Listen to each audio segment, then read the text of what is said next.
माता सबरी की कथा। बात भगवान राम के जन्म के पहले की है, जब भील आदिवासी कबीले में मुखिया आज के घर बेटी पैदा हुई थी। उसका एक नाम शर्मणा और दूसरा नाम शबरी रखा गया। सबरी की माँ इंदुमती उसे खूब प्यार करती थी। बचपन से ही शबरी पशु पक्षियों की भाषा समझकर उनसे बातें करती और जब शबरी की माँ उसे देखती तो कुछ समझ नहीं पाती थी। कुछ समय बाद एक पंडित ने सबरी के परिवार को बताया कि वो आगे चलकर सन्यासी बन सकती है। इस बात का पता चलते ही सबरी के पिता ने उसका रिश्ता तय कर दिया। जैसे ही शादी का दिन नजदीक आया, सबरी ने घर वालों से खूब सारी बकरियां और अन्य जानवरों घर के पास लाकर बांध दिए।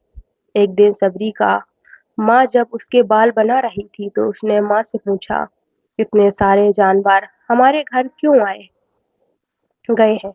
माँ ने जवाब दिया, बेटी तुम्हारा विवाह होने वाला है, इसीलिए हम लोगों ने इनका इंतजाम बलि के लिए किया है।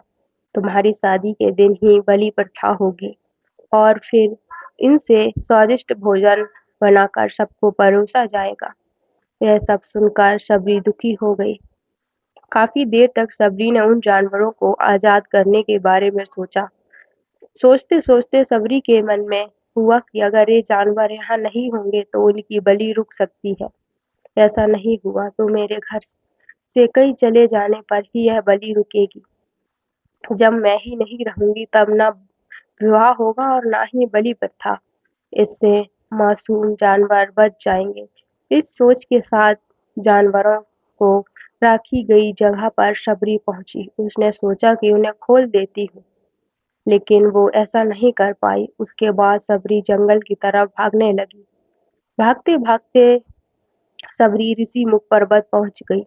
वहां करीब 10,000 ऋषि रहा करते थे। सबरी को लगा कि वो ही इस जंगल में किसी तरह ऋषि मुनियों की सेवा करके अपना जीवन जी लेगी।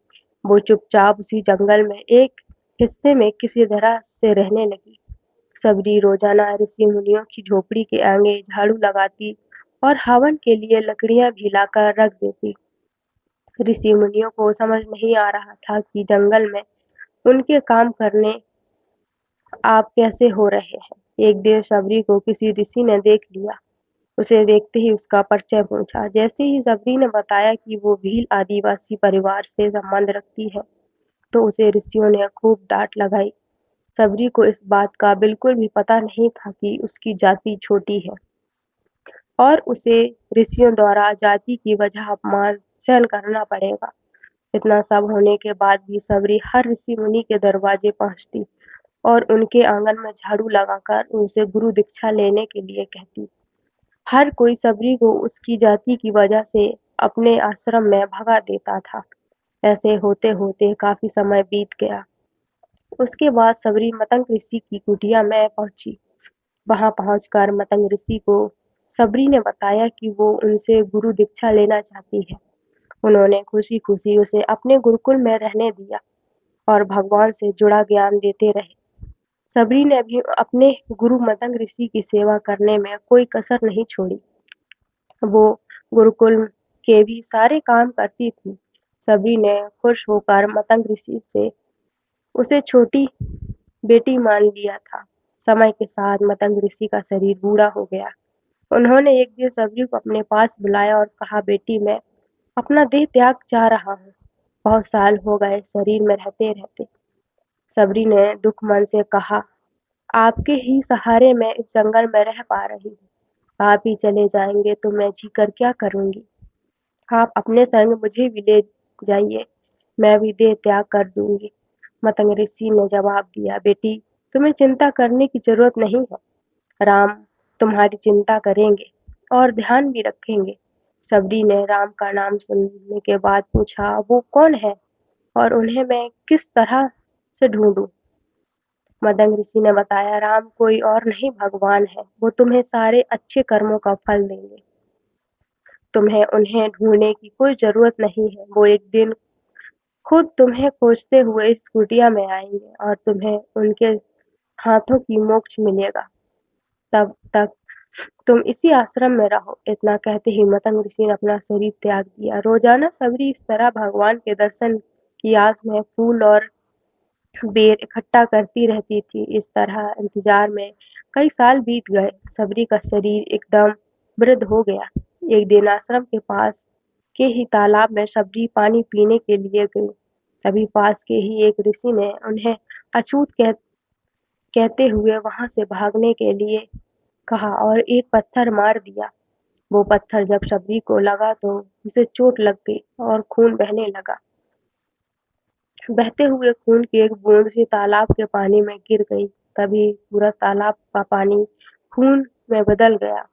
ये सब होता देखकर ऋषि ने सबरी को ही डांटा और कहा कि पापनी, तुम्हारी वजह से पूरा पानी खराब हो गया। रोज ऋषि उस पानी को साफ करने के लिए अपनी कई तरह की विद्याओं का इस्तेमाल करते। कई सारे यत्न करने के बाद भी कुछ नहीं हुआ। फिर उन्होंने गंगा जैसी कई पवित्र नदियों का जल भी उस तालाब में डाला। फिर भी तालाब का पानी साफ नहीं हो पाया और वो खून जैसा ही रहा। कई सालों तक तालाब के पानी को साफ करने की कोशिश के बाद भी कुछ काम नहीं आया। तो ऋषि ने थककर सब कुछ छोड़ दिया। इस घटना के कई साल के बाद भगवान राम अपनी पत्नी सीता के हरण के बाद उन्हें ढूंढते हुए उस तालाब के पास पहुंचे। ऋषि मुनु ने उन्हें पहचान लिया। भगवान को कहा देखकर ऋषियों ने तालाब का पानी साफ करने के लिए भगवान को अपने पैर उसमें डालने के लिए कहा, लेकिन पानी जैसा का तैसा ही था। ऋषि मुनियों ने भगवान से ही कई अन्य जतन करवाए, लेकिन वो पानी जस का तस खून जैसा ही रहा। तब भगवान ने ऋषियों से पानी के रक्त में बदलने की कहानी पूछी। तब ऋषि ने सबरी को पत्थर मारने वाली सारी बात बता दी। उसके बाद कहा कि वो महिला की अपवित्र है, छोटी जाति की है, इसीलिए सब हुआ है। उस वक्त भगवान राम ने कहा, ये सब आप लोगों के खराब वचनों से हुआ है। सबरी को इस तरह के शब्द बोलकर आप लोगों ने उसे नहीं बल्कि मेरे दिल को घायल किया है। इस घायल दिल के रक्त का प्रतीक यह तालाब का लाल पानी है। आगे भगवान राम बोले, कहाँ है वो माई, मैं उनसे मिलना चाहता हूँ। तब तक सबरी उस तालाब के पास पहुंच जाती है। इस दौरान सबरी के पैर को ठोकर लगती है और कुछ धूल उस तालाब में गिर जाती है। तभी सारा पानी साफ हो जाता है। भगवान सबसे कहते हैं कि देखिए, आप लोगों ने क्या कुछ नहीं किया, लेकिन पानी साफ नहीं हो पाया।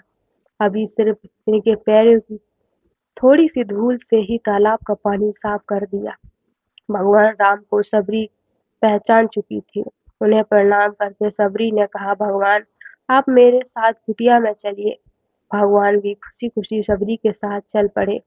फूलों से सबरी ने भगवान राम का स्वागत के लिए बाग गई और चक चक कर उसके लिए बड़े ही प्यार से भगवान राम और उनके भाई लक्ष्मण को बेर दिए। भगवान राम ने भी उतने ही प्यार से उन्हें बेर को खाना शुरू किया। तभी बेर देखकर मुंह बनाते हुए लक्ष्मण ने कहा, भैया ये बेर जूठे हैं, उन्हें आप कैसे खा सकते हैं? भगवान ने जवाब दिया, लक्ष्मण ये जूठे नहीं बल्कि बहुत मीठे हैं। सबरी माई हम सबके लिए ये सब प्यार से तोड़ कर लाई है। इतना कहकर भगवान राम प्यार से उन्हें बेर को खाने लगे। भगवान ने जाते हुए सबरी माई से कहा, आप मुझसे जो चाहे वो मांग सकती हैं। सबरी ने उन्हें कहा, मतंग ऋषि के कहने पर मैं आज तक सिर्फ आपके दर्शन करने के लिए जी रही थी। अब आप मुझे मोक्ष प्रदान कीजिए, मैं अपना शरीर आपके सामने ही त्यागूंगी। उस वक्त शरीर ने अपना शरीर त्याग दिया। भगवान राम ने उन्हें हाथों से उसका अंतिम संस्कार किया और सीता माँ की खोज में आगे बढ़ गए। इस तरह से ऋषि मतंग की बात सच साबित हुई और शबरी को भगवान राम के दर्शन भी हुए। तभी से भगवान राम को शबरी के राम भी कहा जाता है। तो कैसी लगी स्टोरी दोस्तों, कमेंट सेक्शन में ज़रूर बताना। अगर स्टोरी अच्छी लगी हो तो प्लीज़ वीडियो को लाइक कर देना एंड चैनल को भी सब्सक्राइब कर देना। राधे राधे।